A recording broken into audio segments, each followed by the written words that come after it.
Hi student, आज हम आप लोगों को बताएंगे संज्ञा।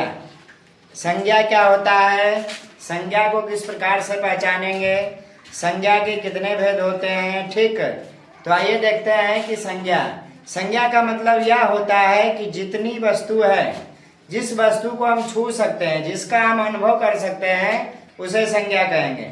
लेकिन यहाँ ध्यान दीजिएगा, हम हेडिंग दिए संज्ञा। ठीक है, कि संज्ञा किसे कहते हैं। एकदम साफ तौर पर याद रखिए कि जो वस्तु को हम छू सकते हैं, जिसका हम अनुभव कर सकते हैं, उसे संज्ञा कहते हैं। लेकिन यहाँ परिभाषा यदि लिखना रहेगा तो इस प्रकार से, संज्ञा किसे कहते हैं, किसी व्यक्ति, वस्तु, स्थान और भाव के नाम को संज्ञा कहते हैं। जैसे व्यक्ति का मतलब हो गया राम हो गए, कृष्ण हो गए, मोहन हो गए। ठीक, उसके बाद वस्तु, मकान हो गया, घर हो गया। ठीक, उसके बाद स्थान, दिल्ली हो गया, चेन्नई हो गया, मुंबई हो गया।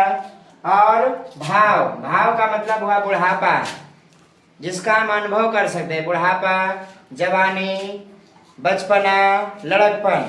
तो इतना ध्यान रखिएगा कि किसी व्यक्ति का नाम आएगा, वस्तु का नाम, स्थान का नाम और भाव के नाम को संज्ञा कहते हैं। जैसे मोहन, मकान, दिल्ली, बुढ़ापा इत्यादि।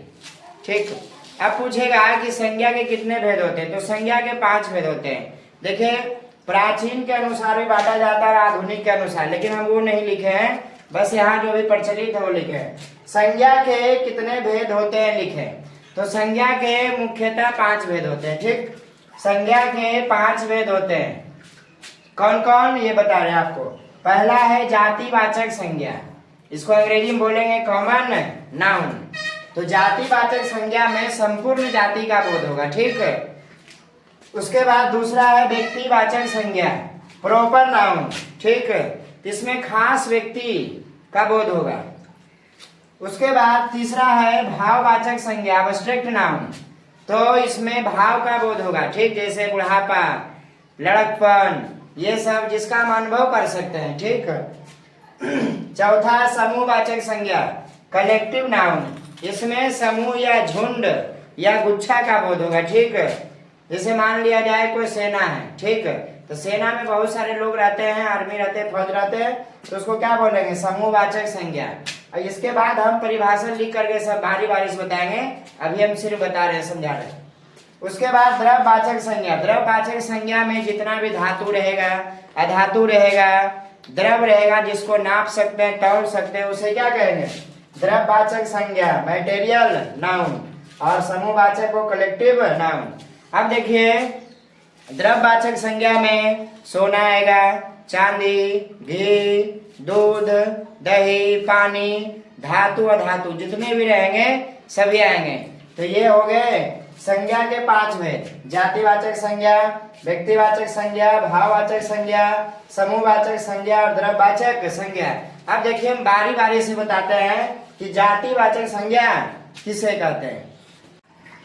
देखिए, संज्ञा के कितने भेद होते हैं बता दिए हैं, संज्ञा के 5 भेद होते हैं। और हम यहाँ बताएंगे जातिवाचक संज्ञा, कि जातिवाचक संज्ञा का किस प्रकार पहचान करेंगे, कौन है जातिवाचक संज्ञा, किस प्रकार से पहचानेंगे। तो आइए देखते हैं परिभाषा क्या है।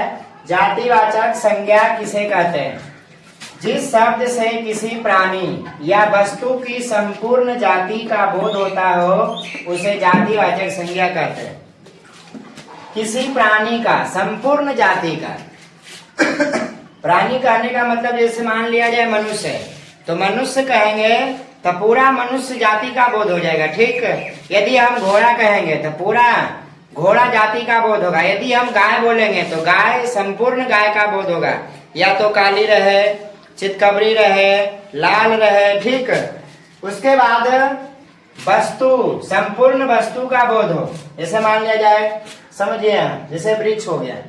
ठीक, उसके बाद घर हो गया, मकान हो गया, ये सब क्या है, घर जो है जातिवाचक संज्ञा है। अब समझिए कि जिस शब्द से किसी प्राणी या वस्तु की संपूर्ण जाति का बोध हो, उसे जातिवाचक संज्ञा, जैसे मान लिया जाए घोड़ा कहेंगे तो जितना भी कलर का घोड़ा होगा, रंग का घोड़ा होगा, सभी घोड़ा का बोध होगा। ठीक। यदि वृक्ष कहेंगे तो जितने भी प्रकार का, आम का वृक्ष हो, लीची का हो, शीशम का हो, सभी वृक्ष का बोध होगा। यदि घर कहेंगे तो सभी घर का बोध होगा। ठीक। यदि हम गाय कहेंगे तो सभी गाय का बोध होगा, काली रहे, चितकबरी रहे, लाल रहे, भूरी रहे। ठीक। यदि हम कुत्ता कहेंगे तो सभी कुत्ता का बोध होगा, संपूर्ण जाति का। यदि हाथी कहेंगे तो सभी हाथी का बोध होगा। ठीक। यदि हम लड़का कहेंगे तो सभी लड़का का बोध होगा, या तो गोरा रहे, या तो काला रहे, श्यामला रहे। ठीक। यदि किसान कहेंगे तो सभी किसान का बोध होगा। ठीक। यदि हम मजदूर कहेंगे सभी मजदूरों का बोध होगा। तो संपूर्ण जाति रहे या प्राणी या वस्तु की संपूर्ण जाति का बोध होगा, उसे क्या कहेंगे? जातिवाचक संज्ञा। अब देखिए जातिवाचक संज्ञा की पहचान हम किस प्रकार करेंगे कि कौन है जातिवाचक संज्ञा और कैसे पहचानेंगे। ठीक। तो देखो पहला पॉइंट हम लिखे हैं संबंधियों, पदों, कार्यों और व्यवसाय। यदि ये सब आएगा, संबंधी का नाम जैसे हो गया बहन, फूफा, फुआ, मौसा, मौसी, भाई बहन, माता पिता, ये सब जो रहेगा, जितने भी संबंधी रहेंगे रिलेशनशिप में, तो उसे क्या कहेंगे? जातिवाचक संज्ञा। अब देखिए जैसे बहन बोले तो बहन बोलने का मतलब हुआ कि सभी बहनों का बोध हुआ। ठीक। उसके बाद पद, पद मतलब हो गया देखिए प्रोफेसर। ठीक। तो प्रोफेसर हो गया, जितने भी प्रोफेसर, यदि पद पर कोई भी रहेगा तो समझ जाइएगा कि वह जातिवाचक संज्ञा है। यदि कार्य रहेगा, व्यवसाय रहेगा, ठग हो तो ठगने का उसका काम है, व्यवसाय है, तो वह क्या है? जातिवाचक संज्ञा। जुलाहा या मंत्री कोई पद पर हो तो उसे क्या कहेंगे? जातिवाचक संज्ञा। दूसरा पॉइंट है पशु पक्षियों के नाम। ठीक। तो पशु में आ जाएगा घोड़ा, गाय, ये सब है, बकरी, गधा, भैंस। ठीक है, कोई भी जानवर। और पक्षी कौआ, तोता, मैना, ये सब जो रहेगा किसमें आएगा? तो पशु या पक्षी का नाम यदि आ गया, गौरैया आ गया, कुछ भी आ गया, पशु पक्षी का नाम, तो समझ जाएंगे घोड़ा, गाय, कौआ, तोता, मैना, बकरी, जितने भी पशु पक्षी हैं पृथ्वी पर, तो समझ जाएंगे क्या? जातिवाचक संज्ञा। एकदम आंख मूंद करके टिक करना एग्जाम में। तीसरा पॉइंट है वस्तुओं का नाम। ठीक। जितना भी वस्तु है, ठीक, ऐसे तो साइंस में वस्तु पढ़ते हैं, लेकिन जितना भी वस्तु है, वस्तु का नाम, जैसे मकान हो गया, कुर्सी हो गया, घड़ी हो गया, पुस्तक हो गया, कलम हो गया, टेबल हो गया। ठीक है, ये सारा वस्तु है। तो जितना भी वस्तु का नाम आएगा तो समझ जाएंगे क्या? जातिवाचक संज्ञा। ये प्राकृतिक तत्वों के नाम, देखिए प्राकृतिक तत्वों का नाम, जैसे तूफान, यदि कोई पूछ देगा कि तूफान कौन संज्ञा है, तो जातिवाचक संज्ञा। ठीक। उसके बाद बिजली कौन संज्ञा है? जातिवाचक संज्ञा। वर्षा कौन संज्ञा है? बिजली कहने का मतलब वो बिजली जो ऊपर से गिरता है। ठीक। वर्षा कौन संज्ञा है? जातिवाचक संज्ञा। भूकंप कौन संज्ञा है? जातिवाचक संज्ञा। और ज्वालामुखी कौन संज्ञा है? जातिवाचक संज्ञा। ये रहेगा सुनामी, तो सुनामी कौन संज्ञा है? जातिवाचक संज्ञा। ठीक। तो इस प्रकार से हम देखेंगे और इस प्रकार से पढ़ेंगे तो जातिवाचक संज्ञा एकदम आराम से पहचान लेंगे। देखिए इस वीडियो में बताएंगे व्यक्तिवाचक संज्ञा किसे कहते हैं, व्यक्तिवाचक संज्ञा की पहचान आप किस प्रकार करेंगे, कौन है व्यक्तिवाचक। ठीक। तो आइए देखते हैं सबसे पहले परिभाषा व्यक्तिवाचक संज्ञा का। इसमें व्यक्तिवाचक संज्ञा किसे कहते हैं? जिन शब्दों से किसी विशेष व्यक्ति, विशेष व्यक्ति का मतलब हो गया जैसे महात्मा गांधी हो गए, कृष्ण भगवान हो गए, राम हो गए, अर्जुन हो गए। ठीक। किसी विशेष व्यक्ति, वस्तु या स्थान का बोध होता है उसे व्यक्तिवाचक संज्ञा कहते हैं। तो देखिए जैसे कृष्ण, कृष्ण क्या है? विशेष व्यक्ति है। राम क्या है? विशेष व्यक्ति है। अर्जुन विशेष व्यक्ति है। दिल्ली तो स्थान का बोध हो रहा है, दिल्ली जगह का नाम है। पटना, गंगा। ठीक। ये सब क्या है? व्यक्तिवाचक संज्ञा। अब देखिए व्यक्तिवाचक संज्ञा की पहचान हम किस प्रकार करेंगे। यदि कोई कह देगा कि पूरब कौन सी संज्ञा है, हिंद महासागर कौन सी संज्ञा है, जनवरी कौन सी संज्ञा है, तो हम कैसे बताएंगे। ठीक। तो आइए हम देखते हैं यहाँ लिखे हैं व्यक्तिवाचक संज्ञा की पहचान करना, मतलब पहचानने का नियम। ठीक, तो पहला पॉइंट है व्यक्तियों का नाम। अब देखिए, जो मुख्य व्यक्ति रहेगा, विशेष व्यक्ति रहेगा, यदि उसका नाम आ गया जैसे श्याम, हरि, सुरेश, कृष्ण, यदि व्यक्तियों का नाम आ जाएगा तो उसे क्या कहेंगे? व्यक्तिवाचक संज्ञा। ठीक, दूसरा पॉइंट है दिशाओं का नाम। दिशा समझते हैं, ऐसे तो दिशा 10 होता है, लेकिन यहाँ लिखे जो मुख्य 4 दिशा होता है। ठीक, दिशाओं के नाम उत्तर, दक्षिण, पूरब, पश्चिम। तो दिशा का नाम यदि कोई पूछ देगा कि पूरब कौन सी संज्ञा है, तो व्यक्तिवाचक संज्ञा है। तीसरा, देशों के नाम। देश तो बहुत सारा देश है, लेकिन यहाँ देखिए लिखे भारत, कोई पूछ देगा भारत कौन सी संज्ञा है, तो देखिए देश का नाम आया ना इसमें, तो व्यक्तिवाचक संज्ञा। जापान देश है, America, Australia, Pakistan, Myanmar, Bangladesh. ठीक, तो देश का नाम यदि आ गया तो समझ आइएगा व्यक्तिवाचक संज्ञा। अब देखिए राष्ट्रीय जातियों के नाम। राष्ट्रीय जाति का नाम जैसे अब इंडियन है, भारतीय, रूसी, अमेरिकी, चाइनीज, मतलब चीनी लोग। ठीक, तो ये राष्ट्रीय जाति का नाम यदि आ गया, भारतीय, रूसी, अमेरिकी, चीनी, ठीक, ये सब आ जाएगा जाति का नाम, भारतीय जाति का नाम, राष्ट्रीय जाति का नाम, तो समझ जाइएगा कि व्यक्तिवाचक संज्ञा है। उसके बाद समुद्रों के नाम या सागर का नाम आएगा। ठीक, जैसे या महासागर का नाम आएगा तो व्यक्तिवाचक संज्ञा होगा। काला सागर, भूमध्य सागर, हिंद महासागर, प्रशांत महासागर, अटलांटिक महासागर, आर्कटिक महासागर, ये सब यदि आ गया, महासागर का नाम यहाँ लिखे हैं समुद्रों का नाम। ठीक, लेकिन महासागर, सागर का नाम आएगा तो समझ जाइएगा कि व्यक्तिवाचक संज्ञा है।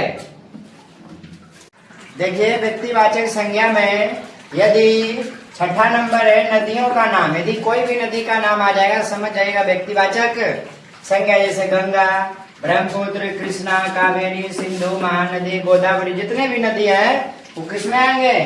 व्यक्तिवाचक संज्ञा में। ये सब व्यक्तिवाचक संज्ञा के उदाहरण है। ठीक, अब देखिए 7वां पॉइंट है पर्वतों का नाम। यदि पर्वत का नाम आ गया तो समझिएगा व्यक्तिवाचक संज्ञा। जैसे हिमालय, विंध्याचल पर्वत, अलकनंदा, काराकोरम।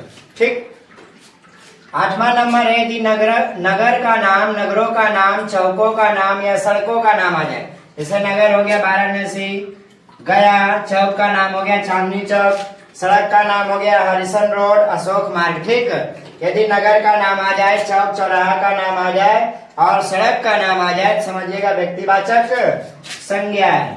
ठीक, 9वां पॉइंट है पुस्तकों एवं समाचार पत्रों का नाम। ठीक, पुस्तक में रामायण, महाभारत, गीता और समाचार पत्रों में क्या है? हिंदुस्तान, दैनिक जागरण, देखिए रामचरितमानस पुस्तक है, ऋग्वेद, रामायण, धर्मयुग, ये सब पुस्तक है। दैनिक भास्कर समाचार पत्र है, हिंदुस्तान समाचार पत्र है, इंडियन नेशन, आर्यावर्त। ठीक, यदि पुस्तक का नाम समाचार पत्र का नाम आ जाएगा तो समझ जाइएगा व्यक्तिवाचक संज्ञा है। अब देखिए 10वां पॉइंट है दिन या महीना का नाम। अब कोई पूछ देगा कि सोमवार कौन सा संज्ञा है, कौन सी संज्ञा है, सॉरी, तो सोमवार व्यक्तिवाचक संज्ञा है। तो देखिए सोमवार, मंगलवार, जनवरी ये महीना का नाम, फरवरी, दिसंबर। ठीक, और होगा बुधवार, गुरुवार, शुक्रवार, शनिवार, रविवार। ठीक है, तो दिन सप्ताह में एक सप्ताह में 7 दिन होते हैं और महीना 12 होता है। ठीक, तो टोटल दिन या महीना का नाम आएगा तो समझ जाइएगा व्यक्तिवाचक संज्ञा है। उसके बाद त्योहारों या उत्सवों का नाम। होली त्योहार है, दीपावली या दिवाली, रक्षाबंधन, दशहरा या विजयादशमी इसको बोला जाता है, या छठ पूजा। कोई भी उत्सव या त्योहार आएगा तो समझ जाएगा वो व्यक्तिवाचक संज्ञा है। उसके बाद ऐतिहासिक युद्ध और घटनाओं का नाम।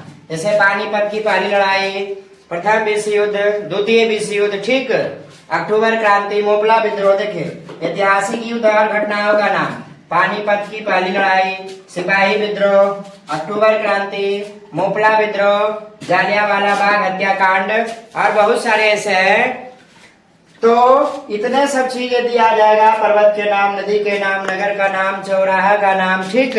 तो आप समझिएगा कि व्यक्तिवाचक संज्ञा। देखिए इस वीडियो में बताएंगे भाववाचक संज्ञा किसे कहते हैं, ठीक। भाववाचक संज्ञा का मतलब यह होता है कि हम उसको छू नहीं सकते लेकिन अनुभव कर सकते हैं, ठीक। जैसे मिठास, कि आपकी बोली में कितना मिठास है, हम उसको अनुभव कर सकते हैं कि आप अच्छे आदमी हैं, ठीक। बचपना, बचपना को कोई देखा नहीं लेकिन हम अनुभव कर सकते हैं, ठीक। तो आइए समझते हैं परिभाषा से भाववाचक संज्ञा किसे कहते हैं। जिस संज्ञा शब्द से किसी गुण, गुण का मतलब होता है कि आप कितने अच्छे आदमी हैं। दोष, दोष का मतलब होता है जैसे कोई काम कुछ गलत कर दिया या कुछ भी कर दिया तो उससे घृणा हो जाता है, ठीक। भाव, भाव दशा का बोध हो उसे भाववाचक संज्ञा कहते हैं। जैसे बचपन या बचपना, ठीक। बचपन या बचपना, जवानी, क्रोध, घृणा, प्रेम, मिठास, बीमारी, ये सब क्या है, भाववाचक संज्ञा के उदाहरण है, ठीक। अब देखिए आइए समझते हैं चौथा, समूहवाचक संज्ञा किसे कहते हैं, कलेक्टिव नाउन। और भाववाचक का अंग्रेजी होता है एब्स्ट्रैक्ट नाउन, ठीक। तो देखिए समूहवाचक संज्ञा किसे कहते हैं। समूहवाचक संज्ञा का मतलब ये होता है कि इसमें झुंड रहेगा, एक गिरोह रहेगा, एक परिवार रहेगा, एक वर्ग रहेगा, एक सेना रहेगी, ठीक।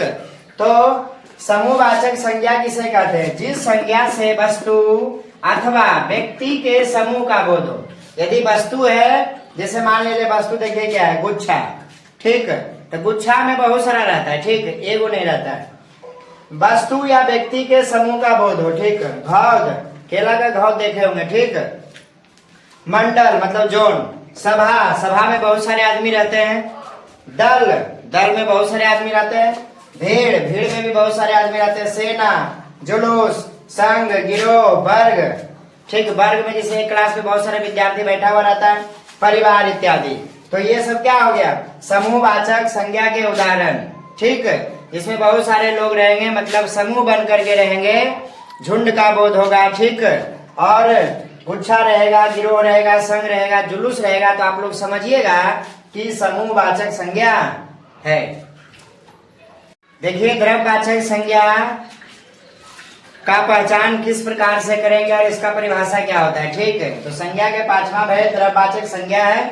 द्रव्यवाचक संज्ञा किसे कहते हैं, जिस संज्ञा से नाप या तौल का बोध हो, या धातु रहे या धातु रहे कोई तरल पदार्थ हो, उसे द्रव्यवाचक संज्ञा कहते हैं। अब देखिए नाप या तौल, जैसे हो गया नापने में दूध, उसके बाद दही, घी, डालडा, और धातु और धातु में क्या होगा, सोडियम, ये सब है ना। अब देखिए जैसे जिस संज्ञा से नाप या तौल का बोध हो या धातु अधातु तरल पदार्थ हो उसे द्रव्यवाचक संज्ञा में, जैसे लोहा, सोना, चांदी, घी, तेल, डालडा, पानी, मिट्टी, सब्जी, फल, अन्न, चीनी, आटा, चूना, दूध, दही, तेजाब इत्यादि।